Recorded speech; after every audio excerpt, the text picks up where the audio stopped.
Bien, como dije antes, vamos a estar leyendo Hebreos, capítulo 12, versos 1 al 13 inclusive.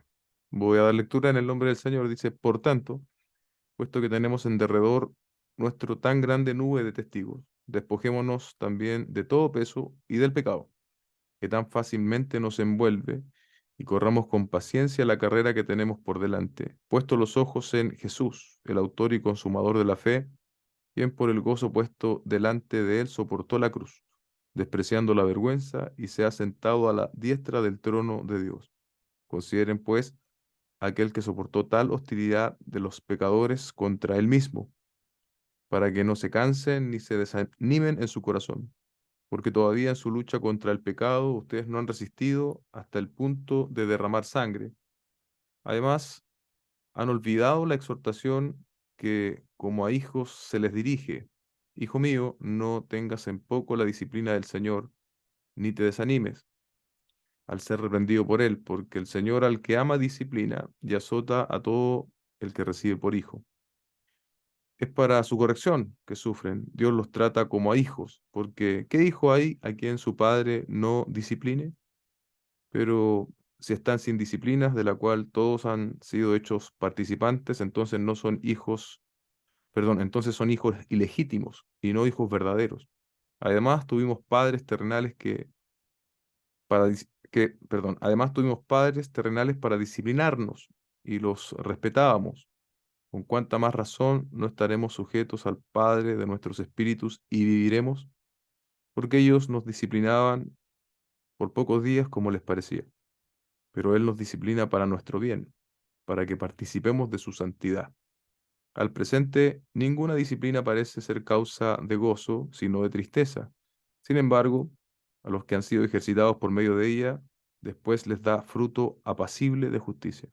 Por tanto, fortalezcan las manos débiles y las rodillas que flaquean, y hagan sendas derechas para sus pies, para que la pierna coja no se descoyunte, sino que sane. Un texto con mucho contenido.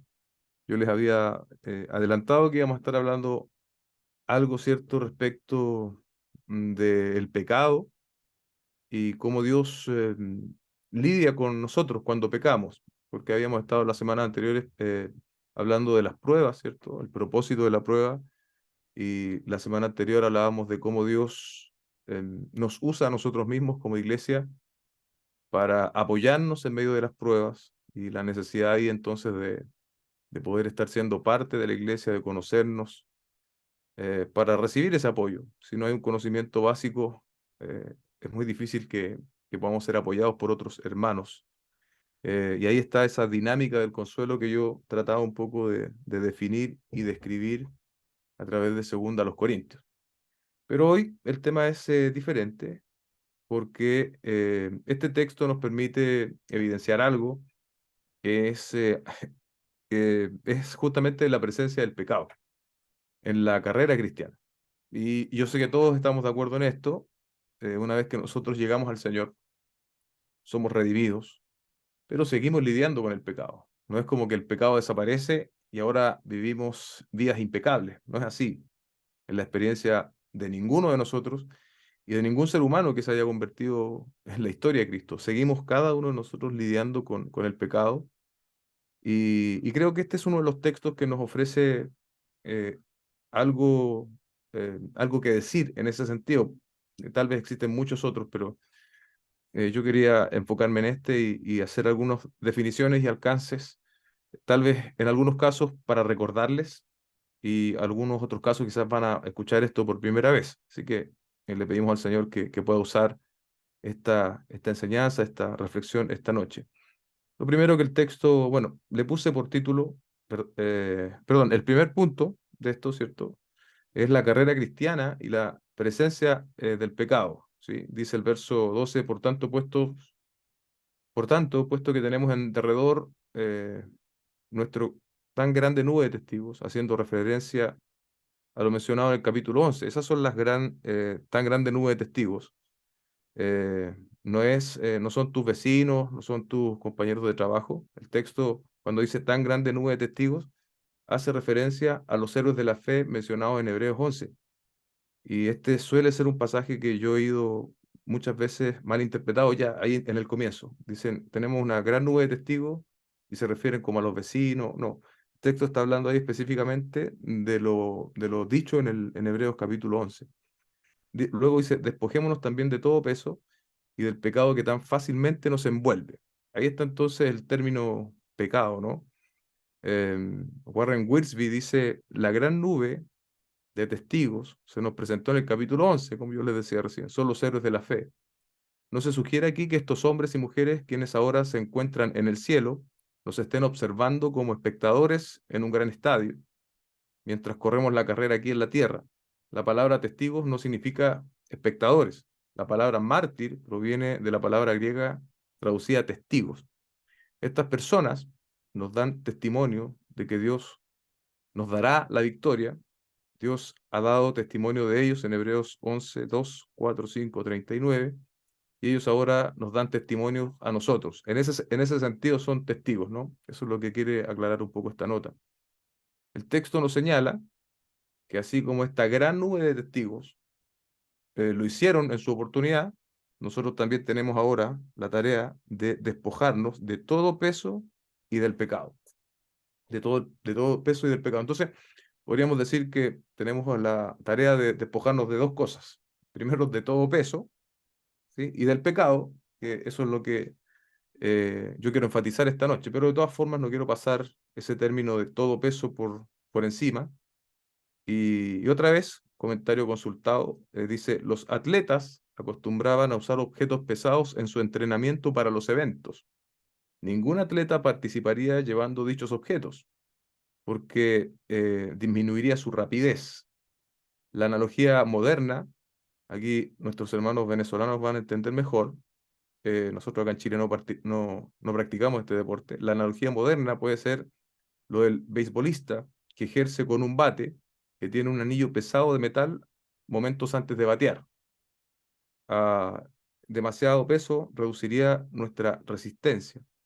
¿Cuál es el peso del cual debemos despojarnos a fin de ganar la carrera? Dice este autor.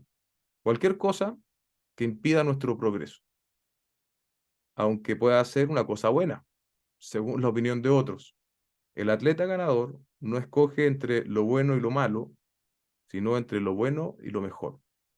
Entonces, definitivamente, quienes nos reconocemos como creyentes, como cristianos, tenemos esta gran nube de testigos. Ahí sigue utilizando este término como de una especie de estadio, ¿no? Por eso dice nube de testigos. Está recurriendo constantemente a eso el autor de Hebreos.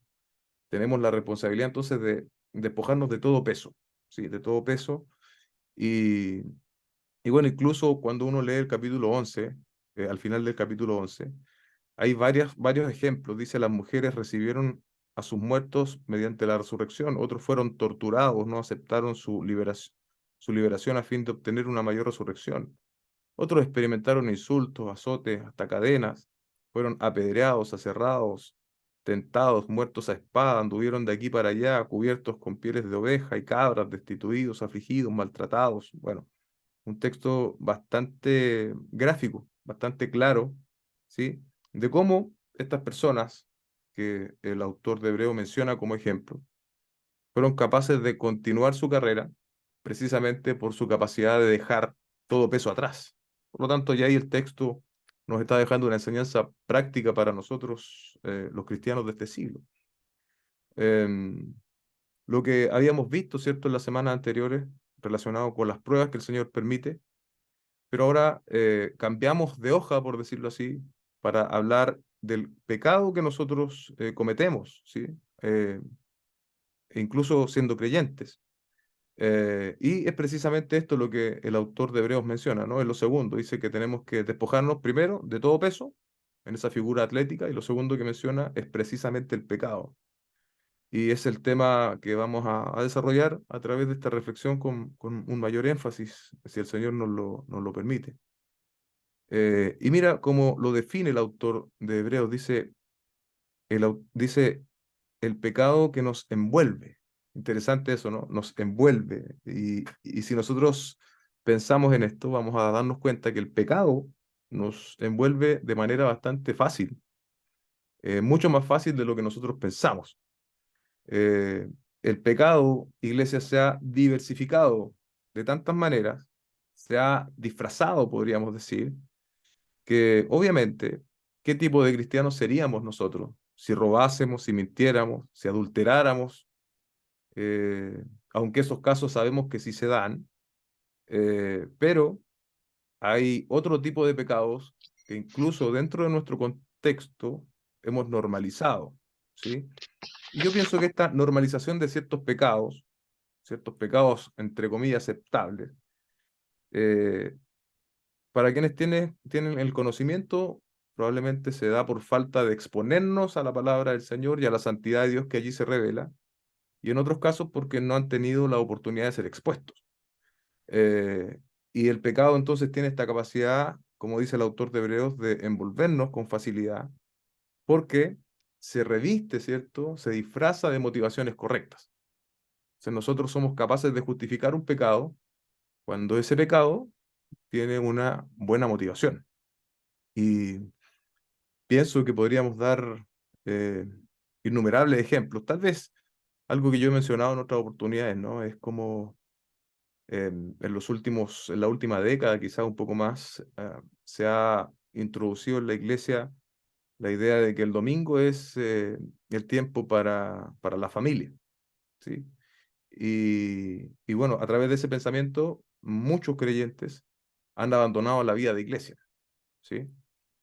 Y eso, como usted puede ver, suena como algo bastante bueno, algo positivo, voy a estar con mi familia. Sin embargo, para ese estar en familia, estamos sacrificando algo que es sumamente importante para nuestra vida espiritual, como el congregarnos, como el exponernos a la palabra, como experimentar adoración congregacional, comunión con los santos. Entonces, nosotros debiésemos buscar aunar ambas cosas, ¿no? Que nuestra familia, nuestra vida familiar, irás el día domingo, nosotros nos reunimos un par de horas solamente, pero que girase en torno a la iglesia de Cristo también, al menos por los domingos en la mañana, ¿no? Creo que eso podría servir de ilustración. Dice, y corramos con paciencia la carrera que tenemos por delante. Es entonces, amados hermanos, es necesario estar conscientes y tomar medidas para que podamos avanzar en esta carrera, pues con un pecado, ¿cierto? A cuesta, va a ser muy difícil que nosotros avancemos. Es difícil en la carrera avanzar con todo peso que nos asedia, ¿cierto? Con todo peso que está sobre nosotros y también con el pecado. O sea, no vamos a progresar en santidad si llevamos pecado a cuesta. ¿Sí? Al menos como una actitud constante, ¿no? Una cosa es caer en un pecado y otra cosa es practicar el pecado. La práctica del pecado impide que nosotros crezcamos y maduremos como creyentes, que caminemos en santidad. ¿Qué más se menciona el autor de Hebreos? Lo segundo, ¿cierto? ¿A quién debemos mirar? Dice, puesto los ojos en Jesús, el autor y consumador de la fe, quien por el gozo puesto delante de él soportó la cruz, despreciando la vergüenza, y se ha sentado a la diestra del trono de Dios. Consideren pues aquel que soportó tal hostilidad de los pecadores contra él mismo, para que no se cansen, ni se desanimen en su corazón. Jesucristo es tanto nuestro Salvador, nuestro mediador, nuestro intermediario, como nuestro modelo también. ¿Quién es el autor y consumador de nuestra fe que soportó, fue despreciado, soportó hostilidad de los pecadores, pero vio en perspectiva un gozo por delante, dice el texto? Jesucristo dice que vio en perspectiva un gozo por delante a través de, en medio de toda esa situación dolorosa que le estaba pasando, él puso sus ojos en lo que estaba delante. Y estos argumentos son utilizados por el autor para que no nos desalentemos en este camino que a veces se torna difícil, sino que sigamos adelante, precisamente porque quien nos salvó, el propio Señor Jesucristo, enfrentó adversidad, ¿sí? ¿Qué es lo que capacitó al Señor para sufrir la cruz? Recuerda que nuestro Señor durante su ministerio terrenal no usó sus poderes divinos para suplir sus propias necesidades. Satanás lo tentó para que lo hiciera en Mateo 4, 1 al 4, pero Jesús rehusó. Fue la fe de nuestro Señor lo que le ayudó a sufrir. Él puso su mirada de fe en el gozo puesto delante de él, dice otra vez este autor. El verso 4 dice, porque todavía en su lucha contra el pecado, ustedes no han resistido hasta el punto de derramar sangre. La lucha de los destinatarios de esta carta era una lucha real, ¿sí? Pero el autor los pone, los pone en contexto, los pone en su propia realidad. Es una lucha real, es una lucha contra el pecado muchas veces, pero no hemos llegado al extremo de ¿qué? De derramar sangre. El autor de Hebreos nos recuerda que la obra de Cristo en el Calvario, ¿cierto? Nos está llevando también hacia allá. Y lo considera un argumento para que nosotros no nos cansemos ni nos desanimemos. Cristo, por pagar por nuestro pecado, derramó su sangre, pues sin derramamiento de sangre no hay perdón de pecados, eso dice la Escritura. Nosotros, en cambio, no hemos llegado a ese extremo, ¿sí? Y es poco probable, salvo que usted se vaya el día de mañana a misiones, que llegue hasta ese punto. Cristo, dice otra vez este autor, es tanto nuestro ejemplo como el que nos capacita. Qué, qué complemento más perfecto, ¿no? Cristo es tanto nuestro ejemplo, ¿sí? Aquí en el texto nos está ofreciendo ese ejemplo, como quien nos capacita, ¿sí? A través de su gracia. Al verlo en su palabra y rendirnos a su espíritu, Él aumenta nuestra fe y nos da el poder para seguir esta carrera. El segundo punto de esta reflexión es la intervención de Dios frente al pecado de sus hijos. ¿Qué quiero decir con esto? Cuando nosotros pecamos, ¿qué hace Dios? Es un poco lo que el texto nos expone. Si bien por el contexto, ¿no? Eh, todo aparece apuntar hacia al pecado probablemente de la falta de fe, por lo que se venía hablando en Hebreos capítulo 11. Pero sin embargo, creo que alcanza aplicación a cualquier pecado en el cual un creyente pueda estar cometiendo por el tenor de las palabras y porque si nosotros pecamos, amados hermanos, precisamente muchas veces por nuestra falta de fe, aunque sea una manifestación distinta de pecado. Había algo en los destinatarios que habían olvidado. Eso lo podemos inferir en el verso 5, ¿no? Y es precisamente esto, dice, además han olvidado la exhortación, ¿sí? ¿Qué es una exhortación? Es ánimo, estímulo, que como a hijos se les dirige. Esto es una cita de Proverbios 3:1.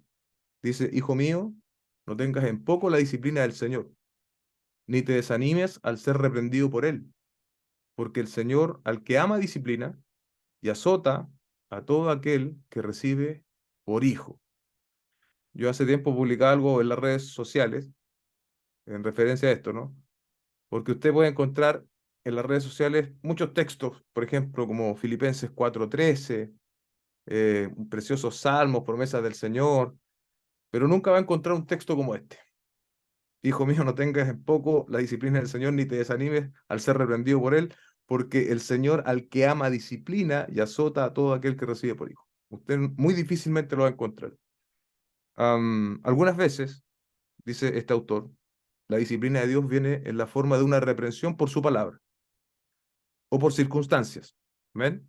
Vale decir, Dios se vale de su palabra directamente. Otra vez de una circunstancia, Dios nos disciplina.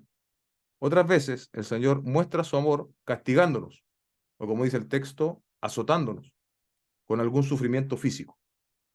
Si bien no es la norma, ¿cierto? Pero no es que Dios no lo pueda hacer de esa forma. Cualquiera sea la experiencia, podemos estar seguros de que esa mano que castiga está controlada por un corazón de amor. ¿Ven? Cuando pecamos, amados hermanos, un poco volviendo atrás, lo que yo llamé la intervención de Dios frente al pecado de sus hijos, no es que eh, vayamos a salir sin consecuencias del pecado. O sea, mi pecado va a tener consecuencias. Va a tener consecuencias incluso prácticas, ¿sí? En lo que a ese pecado se refiere, pero también va a tener la disciplina de Dios sobre mi vida. Y aquí, como decía este autor, puede ser un abanico de posibilidades esa disciplina y cómo Dios la manifiesta. Por lo tanto, así como estos hermanos, estos destinatarios oficiales, perdón, originales, dice, han olvidado la exhortación. Creo que la Iglesia de Cristo ha olvidado este tipo de exhortaciones también hoy. Probablemente nosotros como iglesia local también. Nuestro pecado, amados hermanos, va a tener consecuencias. Recibiremos la disciplina del Señor, recibiremos eventualmente su reprensión y si es necesario su azote. Todo lo anterior, ¿por qué? Porque el Señor nos ama. Eso es lo que el autor de Hebreo está diciendo.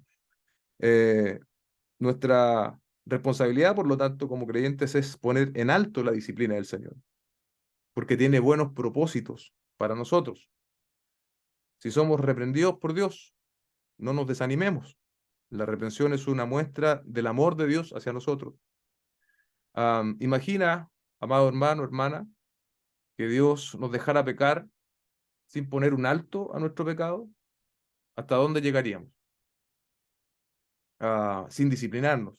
Dios en su gracia nos detiene, a veces a través de medios ordinarios, ¿cierto? A través de circunstancias cotidianas. Pero entonces le va a seguir la disciplina a ese proceso.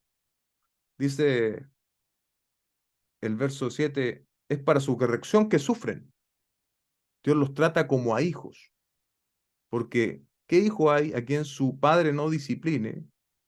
Am, Dios nos corrige y eso supone, según el texto dice, ¿no? Un sufrimiento temporal. Dice, es para su corrección que sufren. Dios los trata como a hijos.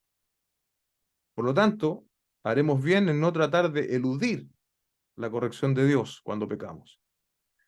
Yo me acordaba, eh, no es mi caso, no es mi caso, porque yo era bastante tranquilo de niño, pero es como cuando queremos eludir o para hacer un quiebre aquí, ¿no? Es como esa chala de la mamá que tenía, parece, una dirección inequívoca, o sea, donde la mamá la apuntaba, allí llegaba. El más rápido de nosotros quizás podría haber eludido ese castigo, pero finalmente el castigo de todas formas iba a llegar, ¿sí? Am, y tenemos que saber cuánto más Dios, hermano, cuánto no, nosotros podemos intentar eludir la disciplina de Dios, podemos intentar esquivarla, sin embargo, sobrevendrá. Y lo más llamativo de este texto es que sobrevendrá precisamente porque somos hijos del Señor. Pero si están sin disciplina, dice el versículo 8, de lo cual todos han sido hechos partícipes, entonces son, perdón, pero si están sin disciplina, de la cual todos han sido hechos partícipes, entonces no son hijos. Entonces son hijos ilegítimos, dice el texto, y no hijos verdaderos. La disciplina de Dios es una muestra, iglesia, de la nueva relación que tenemos con Dios. ¿Sí? Un creyente reconciliado con Dios por medio de la obra de Cristo tiene un nuevo estatus. Si usted está hoy día reconciliado con Dios a través de la obra de Cristo, si usted ha venido en arrepentimiento y fe a las plantas del Señor, ha reconocido su incapacidad de salvarse, ha reconocido su incapacidad de tener una relación con Dios producto de nuestro propio pecado y ha aceptado la mediación de Cristo y ha aceptado que Él es su Salvador y su Señor, entonces usted está en una nueva situación distinta al general del género humano. Hoy día usted es un hijo de Dios, una hija de Dios. Y, y hay una diferencia entre ser un hijo de Dios y entre no serlo. Con ambos Dios trata, pero al que no es hijo, al que ha rechazado abiertamente el Evangelio y la revelación de Dios, Romanos nos muestra cómo Dios los trata. Y la descripción precisa de esto lo encontramos en Romanos capítulo 1, verso 24 al 32. Cómo Dios trata a aquellos que han rechazado abiertamente su palabra. Dice, por lo cual Dios los entregó a la impureza en la lujuria de sus corazones. ¿Se da cuenta? Aquí, Dios los entregó, de modo que deshonraron entre sí sus propios cuerpos, porque ellos cambiaron la verdad de Dios por la mentira, y adoraron y sirvieron a la criatura en lugar del Creador, quien es bendito por los siglos. Amén. Por esta razón, énfasis aquí, los entregó a pasiones degradantes. En tanto, a sus hijos Dios los corrige, los disciplina, a los que desafían la verdad de Dios, a los que no obedecen a la verdad de Dios, Dios los entregó a pasiones degradantes, dice el texto, porque sus mujeres cambiaron la función natural por la que es contra la naturaleza. De la misma manera, también los hombres abandonaron el uso natural de la mujer, se encendieron en su lujuria unos con otros, cometieron hechos vergonzosos hombres con hombres y recibieron en sí mismo el castigo correspondiente a su extravío. Y así como ellos no tuvieron a bien reconocer a Dios, de nuevo, Dios los entregó a una mente depravada. ¿Cómo no va a ser amoroso el Señor con nosotros cuando nos corrige? No sé si usted logra notar el contraste. A los que rechazaron la verdad, Dios los entregó, Dios los soltó, los dejó en la manifestación de sus pecados. Pero como Dios nos ama, Él no nos va a dejar vivir en el pecado. Él no nos va a dejar perseverar en el pecado. Dios va a interrumpir eso y Dios va a disciplinarnos. Y lo va a hacer porque nos ama, para que hicieran las cosas que no convienen.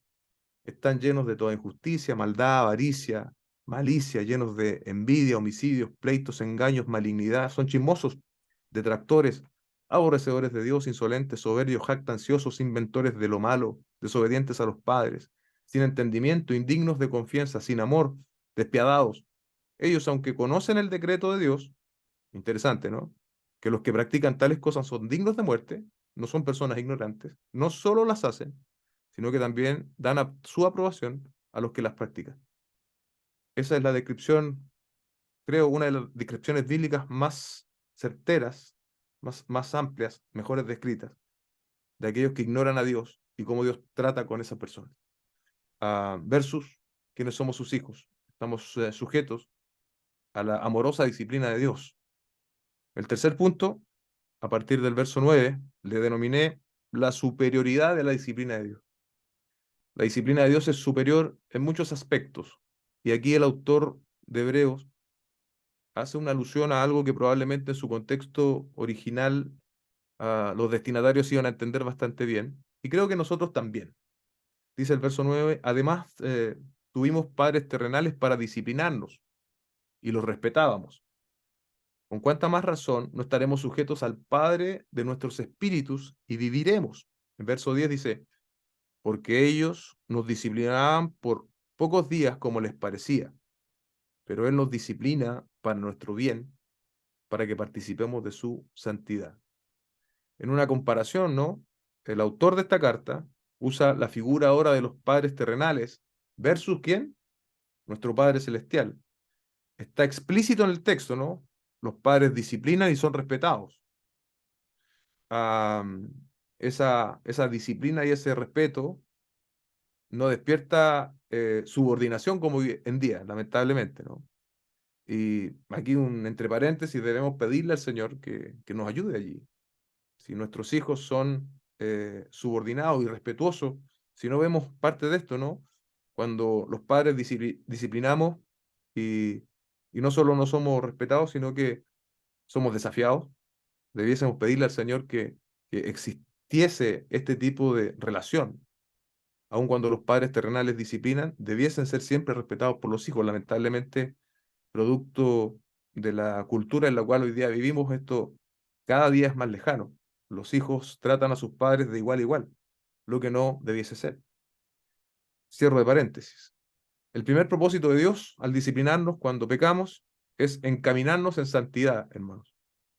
El pecado, como es obvio, atenta contra la santidad. Los motivos de Dios al disciplinarnos son absolutamente puros y santos, pues es precisamente su carácter, pureza y santidad. Debemos saber que Él lo hace para nuestro bien. Nosotros, los padres terrenales, somos susceptibles de errar, somos susceptibles de equivocarnos respecto del diagnóstico y el tratamiento de cuando nuestros hijos hacen las cosas mal, porque también está en nuestra propia naturaleza el errar. Sin embargo, la visión del Padre, la visión de Dios es absolutamente perfecta, ¿sí? El pecado que cometemos debe ser disciplinado y Dios tiene una visión amplia, absoluta y concreta, ¿cierto?, de lo que debe ser disciplinado. Lo ha revelado también en su palabra, no es como que Él lo va a hacer de manera antojadiza, ¿no? Lo ha revelado en su escritura. Nosotros cuando pecamos, pecamos en contra de lo que Dios nos ha revelado. ¿Ven? El verso 11 dice, al presente Ninguna disciplina parece ser causa de gozo, sino de tristeza. Sin embargo, a los que han sido ejercitados por medio de ella, después les da fruto apacible. Esta expresión es bastante llamativa. Dice, al presente ninguna disciplina parece ser causa de gozo, sino de tristeza. Es lo segundo a considerar aquí, ¿no? Nuestra interpretación del asunto, cuando estamos siendo disciplinados por Dios, es que es una situación tal vez hasta injusta, que nos provoca tristeza. Y, yo pienso, hermanos, que esto tiene que ver con nuestra medida de ver las cosas. Solemos ver las cosas en términos temporales y no eternos, porque si tuviésemos en capacidad de ver la disciplina de Dios en términos de lo eterno, la verdad es que no nos provocaría tanta tristeza, porque asumimos que hemos pecado, por lo tanto tenemos que ser corregidos y disciplinados por Dios. Pero es nuestra medida temporal, ¿sí? Dios nos va a disciplinar con acontecimientos, lo podemos inferir del texto, dolorosos. Por ejemplo, si un joven cristiano insiste en una relación de yugo desigual, es probable que coseche tristeza emocional durante la relación y qué decir cuando esa relación llegue a su término. E incluso si no llegase a término y un joven o una joven se contrae matrimonio con un yugo desigual, qué decir de todo lo que va a pasar en la vida de ese matrimonio en yugo desigual. Am, si tomamos malas decisiones financieras, por ejemplo, es probable que Dios nos lleve a pérdidas materiales como medida de disciplina, ¿sí? Probable que tengamos que deshacernos de cosas que hemos adquirido, por ejemplo. Em, todos sabemos lo que pasa cuando reprobamos, ¿cierto? Ya sea un año escolar, los que son más chicos, o un ramo en la universidad. ¿Qué tenemos que hacer? Volver a cursar, volver a cursar. Am, y lo cierto es que podemos experimentar tristeza en medio de la disciplina del Señor, pero es necesario que ese proceso de disciplina provoque en nosotros madurez y no terminemos reprobando, porque si no aprendemos respecto de la disciplina de Dios respecto de un pecado, es altamente probable que vamos a reincidir en ese pecado y de vuelta vamos a tener que volver a ser disciplinados por Dios. Supone entonces la disciplina que avancemos en santidad. Y ese avance en santidad tiene que ver con dejar ese pecado que nos llevó a ser disciplinados. Cuando el creyente se desliza de la palabra, se descarría, dice este autor. El Padre lo castiga para hacerlo volver al lugar de sumisión y obediencia. Ese es el propósito de Dios en esto. Si Dios no le castiga, dicha persona no ha nacido realmente de nuevo. Es lo que yo quería demostrar un poco al leer Romanos, ¿no? Si Dios no le castiga, si Dios lo deja, probablemente esa persona no ha nacido de nuevo. Si un creyente persiste en resistir la voluntad de Dios, Dios puede quitarle la vida, en vez de permitir que su hijo arruine más su vida y deshonre el nombre del Padre, tal vez Dios le permita morir. Una posición bastante extrema aquí de Warren Wilby, pero que nos debe llamar la atención, hermanos. El texto continúa. Dice, sin embargo, a los que han sido ejercitados por medio de ella, después le da fruto apacible de justicia. Por medio de ella se refiere a la disciplina, ¿no? A eso inferimos ahí el contexto inmediato. Es el medio que Dios utiliza, por medio de ella. El resultado es fruto apacible de justicia. Hablábamos un poco de fruto de justicia el día domingo en el sermón, pero básicamente, y así compactado, es que nuestro carácter es llevado más al carácter de Cristo, ¿no? Eh, nadie tiene más fruto de justicia que Cristo, Él es la expresión absoluta del fruto de justicia. Y esto no es potencial, ¿sí? Si nosotros vivimos el proceso de disciplina que Dios ha diseñado para corregirnos, eh, efectivamente vamos a tener fruto apacible, habrá crecimiento, habrá madurez, habremos aprendido sobre qué caminos y qué decisiones son incorrectas, ¿sí? Am, habremos aprendido que muchas cosas que nosotros quizás no denominamos pecado son efectivamente pecados, ¿sí? Hoy día es muy común no hablar de pecado, Hay iglesias que no hablan de pecado, hablan de un error. Cometiste un error o las circunstancias te llevaron a tal determinación. Pero, amados hermanos, tenemos que llamar pecado a lo que la Biblia llama pecado. Pecado a lo que Dios llama pecado en su revelación escrita. No tenemos que recurrir a estos eufemismos, a tratar de decir las cosas de manera más amable, de manera que las personas no se vayan a asustar.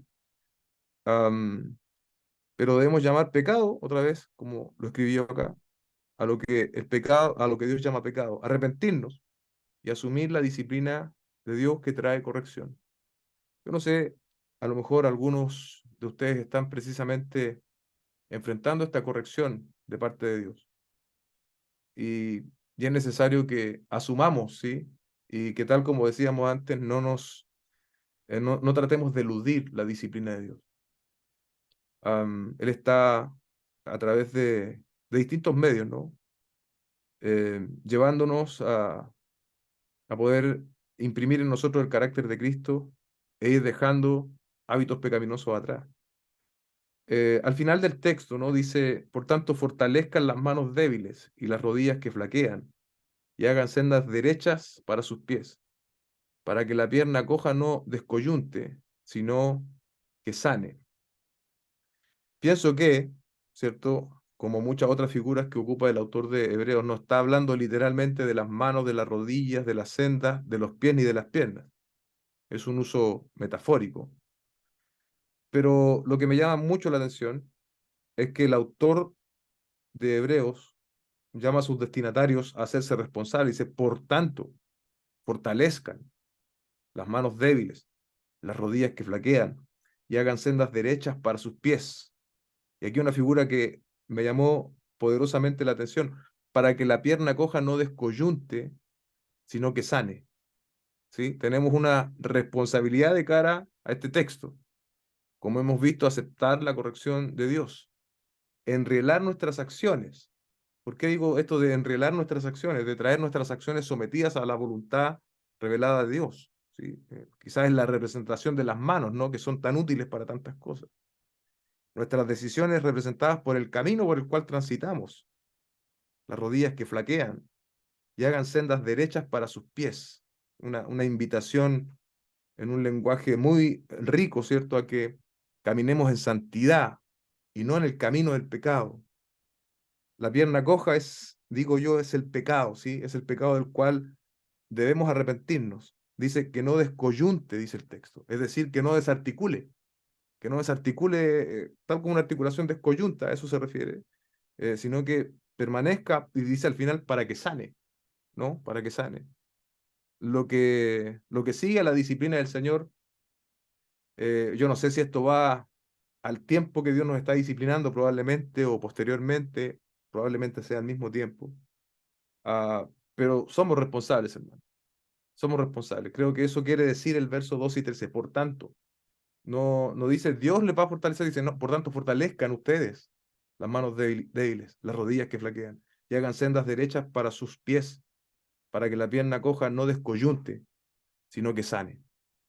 Eso que, eso que no está resuelto, ¿no? Eso que nos llevó a tomar malas decisiones, ese pecado, eh, para que sane, para que no seamos reincidentes en él, sino que de verdad pueda haber progreso en santidad, en obediencia al Señor.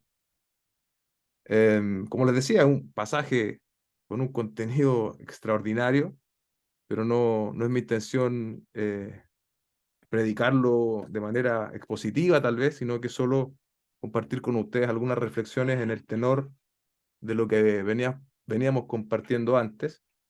Y bueno, al menos espero que haya quedado claro eso, que hay una diferencia bastante clara entre la prueba, yo estoy caminando y viene prueba, bueno, Dios utiliza esa prueba, y hay una diferencia cuando yo peco en el camino, ¿sí? Yo peco en el camino. Pudiesen en algunos sentidos los tratamientos de Dios lucir de manera similar, pero es allí nosotros donde tenemos que ser absolutamente honestos. A veces queremos pasar pruebas por consecuencias de pecado. No sé si me explico. A veces nosotros queremos pasar pruebas, vestir de prueba algo que en realidad es consecuencia de mi pecado. Y debemos distinguir la diferencia, hermanos. Y porque si estamos siendo efectivamente corregidos por Dios, lo que estamos viviendo es su disciplina. En cambio, la prueba, que también va a fortalecer nuestro carácter, no obedece necesariamente a un pecado que hayamos cometido. Y generalmente nosotros vestimos eh, lo que es una disciplina de Dios, lo queremos vestir de una prueba. No, estoy probado. No, muchas veces es que hemos pecado, hermanos. Y lo que necesitamos en primera instancia es arrepentirnos y reconocer que hemos pecado. Creo que esa era mi intención básicamente, aparte de dar algunas cosas muy puntuales respecto de lo que dice Hebreos en este sentido. Hay otros aspectos respecto de la disciplina del Señor en la iglesia. Bueno, quienes han hecho el curso saben un poco de eso y me imagino que otras personas también lo han visto, pero eso creo que es un tema más en el contexto de la iglesia local, ¿sí? Como una aplicación más particular en el contexto de la iglesia local. Esto es un poco más amplio respecto de la disciplina y las consecuencias del pecado en la vida del creyente. Amén. Así que bueno, damos por finalizada estas tres reflexiones que espero hayan sido de bendición para ustedes, amados hermanos.